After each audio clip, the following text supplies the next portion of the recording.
వనజ నా భార్య, మా ఇంటి మహాలక్ష్మి. ఆమె ఇంటి ముందు ముగ్గులేస్తూ, పూల మొక్కలకు నీళ్లు పోస్తూ ఇంటిని ఎంతో అందంగా తీర్చిదిద్దింది. ఆమెను చూస్తే పూలు పరిమళిస్తాయి, గాలి గోల చేస్తుంది, నిలువెత్తు బంగారు పూతతో ఉన్న పుత్తడి బొమ్మలా ఉంటుంది. నేను అలిగితే దగ్గరకు తీసుకుని ముద్దు చేసి మురిపిస్తుంది. నాకు వచ్చిన తాపాన్ని కోపాన్ని తీర్చుతూ నన్ను ఆనంద పరవశుణ్ణి చేస్తుంది నా వనజ. ఇదంతా నా ఊహల పల్లకి. ఆ పల్లకి అగాధంలో పడిపోయింది. ఎందుకంటే వనజకు నేనంటే ఇష్టం లేదు. ఆ విషయం పెళ్ళైన రాత్రే నాకు అర్థమైంది. మొదటి రాత్రి జరగవలసింది ఏమీ జరగలేదు. మరునాటి నుండి ఏమి అడిగినా ముక్తసరిగా సమాధానం చెప్పింది. సరే, తనకిష్టం లేదు కదా, ఇవాళ కాకపోతే రేపు మారుతుందని నేను సర్దుకుపోయాను. మేం కొత్త కాపురం పెట్టాం. అయినా ఏ మార్పు లేదు. ఇక నా కర్మ అనుకుని సర్దుకున్నాను. నాకు ఓ డౌట్ అందరిలాగే ఉంది. ఈ అమ్మాయి ఎవరినైనా ప్రేమించి ఉంటుందేమో అనే సందేహం.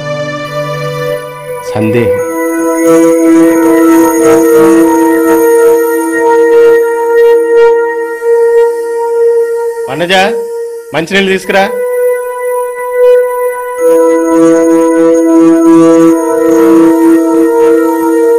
చూడు, నువ్వు నా భార్యవి. నిన్నటి వరకు నువ్వు స్వతంత్రాలువి. పెళ్ళైన తర్వాత మనం ఇద్దరం కలిసి జీవించాల్సిన జీవితంలో అనుమానం అనేది పుట్టకూడదు. కానీ కొన్ని డౌట్స్ ఉన్నాయి. నువ్వు తీర్చకపోతే మన సంసారం నరకం అవుతుంది. ఏంటి మీ డౌట్స్? పెళ్లికి ముందు నీకెవరితోనన్నా లవ్ అఫైర్స్ ఉన్నాయా? అనుకున్నాను, ఇదే ప్రశ్న అడుగుతారని అనుకున్నాను. అలాంటివేం లేవు. లేనిపోని డౌట్స్తో బుర్ర పాటు చేసుకోకండి. అసలు నాకు అప్పుడే పెళ్ళొద్దని మా వాళ్ళతో చెప్పాను. వాళ్ళు వినలేదు. పెళ్లి చేసి పంపించేశారంతే. అయితే నీకు ఈ పెళ్లి ఇష్టం లేదన్నమాట. అందుకేగా నాకింకా ఇబ్బందిగా ఉంది. నాకింకా కొంచెం టైం ఇస్తే మెల్లగా మారడానికే ప్రయత్నం చేస్తాను. అంతేకాని ఇదే విషయాన్ని పదే పదే మెస్మరైజ్ చేస్తే నేను ఇక్కడ ఉండను, వెళ్ళిపోతాను. నాకు కొంచెం టైం కావాలి. అలా పొంతం లేకుండా మాట్లాడతావేంటి? చెప్పాను కదా, నేను విచిత్ర పరిస్థితిలో ఉన్నాను. నన్ను నేనే కంట్రోల్ చేసుకోలేకపోతున్నాను. ఇంత డైలమాలో ఉన్నదానివి మీ అమ్మా నాన్నలకి నాకు పెళ్ళొద్దని చెప్పలేకపోయావా? వాళ్ళు వినేవాళ్ళు కాదు. ఫోన్ నేను చెప్పనా? చెప్పాను కదా, ఇలాగే కొంతకాలం అయితే సర్దుకుంటుంది. తొందరపడి మీరు మా అమ్మా నాన్నలకు చెప్పారో మీరు ఇంకో రకమైన ప్రాబ్లంని ఎదుర్కోవాల్సి వస్తుంది. సరే, నేను కూడా కొంతకాలం వెయిట్ చేస్తాను. కారణం తెలియకుండా కాపురం చేయడం కష్టం. అయినా ఆ కష్టాన్ని ఇష్టంగా తీసుకుని నీకు టైం ఇస్తాను. నువ్వు మారతావనే అనుకుంటున్నాను. నాకు కూడా నమ్మకం ఉంది. వనజని చూస్తే జాలేస్తుంది. ఏదో బలమైన కారణం ఉండే ఉంటుంది కాబట్టి ఏదీ తేల్చుకోలేకపోతుంది. అయినా ఈ పెద్దవాళ్ళకి బుద్ధి ఉండదు. ఏదో ఒక అబ్బాయిని చూడడం, నెలకి ఎంత సంపాదిస్తున్నాడు, ఎంత ఖర్చు పెడుతున్నాడు, ఎంత మిగుల్చుకుంటున్నాడనే ఆలోచన తప్ప కూతురికి ఏమి ఇష్టాలున్నాయి, అసలు ఆ అమ్మాయి జీవితంలో ఎలా ఉండాలనుకుంటుంది ఎవరికీ అర్థం కాదు.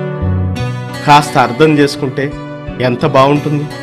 రెండు తెలియని మనసులు ఈజీగా ఎలా కలిసి ఉంటాయి. వీటిని పెద్దలు కూడా ఆలోచించి వాళ్ళకి పెళ్లి చేస్తే అన్ని పెళ్లిళ్ళు అద్భుతాలే.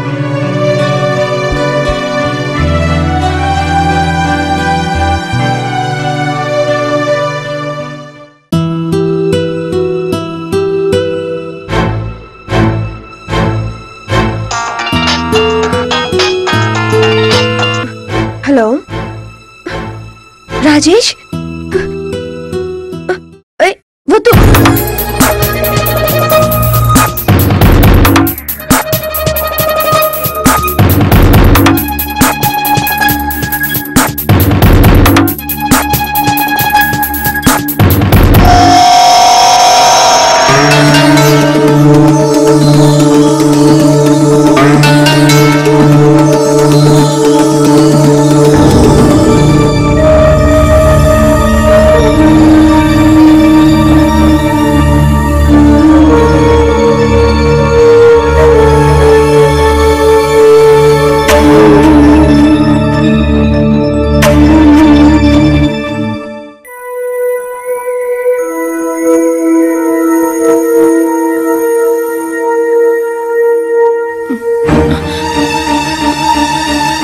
రాజేష్,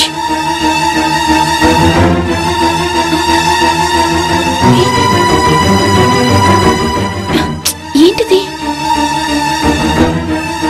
ఎంత పనిచేశావు రాజేష్? నేను నీకు ఫోన్లో చెప్పాను కదా ఇక్కడికి రావద్దని. కానీ నువ్వు ముందువాడివి. నీ మొండితనం వేరే నన్ను నీ దగ్గర చేర్చింది. వనజ, నిన్ను విడిచి నేను ఉండలేను. ప్లీజ్ నన్ను అర్థం చేసుకో. నేను మాత్రం బతకగలనా చెప్పు? నాకు పిచ్చెక్కిపోతుంది. ఏం చేయాలో నాకు అర్థం కావట్లేదు. నేను అదే పరిస్థితిలో ఉన్నాను. ఎందుకంటే నేను ఈ నరకం భరించలేకపోతున్నాను రాజేష్. త్వరగా ఏదోటి ఆలోచించి నన్ను నీకు తీసుకెళ్ళిపో రాజేష్. ఈ భరోసా నువ్వు ముందు నుంచి ఇచ్చుంటే ఈ పొజిషన్ వచ్చుండేది కాదు. అమ్మా నాన్న అన్నావు, మనసు చంపుకొని తెలియని వాడితో తారి కట్టించుకున్నావు. ఇదే తెగింపు నీకు ముందు నుంచి ఉండుంటే ఎప్పుడో మన ఇద్దరం ఒకటయ్యేవాళ్ళం. ఇప్పుడు మాత్రం ఒకటి కాదా రాజేష్? ఎప్పటికీ మనల్ని ఎవరూ విడదీయలేరు. నా జీవితం నీకే రాజేష్. నిజం రాజేష్, ఈ జీవితం నీకే. నిజంగానా వనజ? అవును రాజేష్, ఈ వనజ, ఈ మనసు అన్నీ నీకే. నావేనా? ముమ్మాటికి నీవే. ఎన్ని రోజులు మనం ప్రేమించుకున్నాం. ఒక్కసారి కూడా నేను హద్దు దాటలేదు. ఎన్నిసార్లు నువ్వు నన్ను పొందాలనుకున్నా నేను వారించాను. ఇప్పుడు ఇంకా నేను అడ్డు చెప్పను రాజేష్, అడ్డు చెప్పను. Vanaja, I love you Vanaja. I love you so much. మరి నీ ఫస్ట్ నైటు? అది కాకుండా నెట్టుకొచ్చాను. నిజమా? ఇన్ని రోజులు ఎలా నెట్టుకొచ్చేసాను. అలాగా? నీ మీదొట్టు రాజేష్. చచ్చా, నువ్వు ఒట్టు వేయాలా?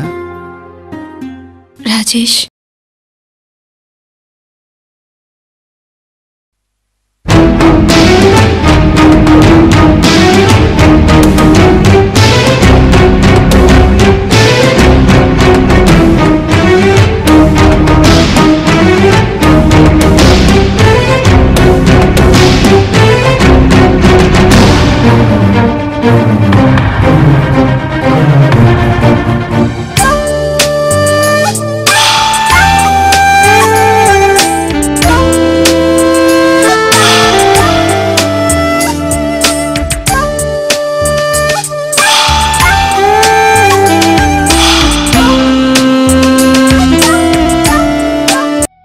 అందరు కుర్రాళ్ళ ప్రేమించిన నా హక్కు అనుకున్నాను, కానీ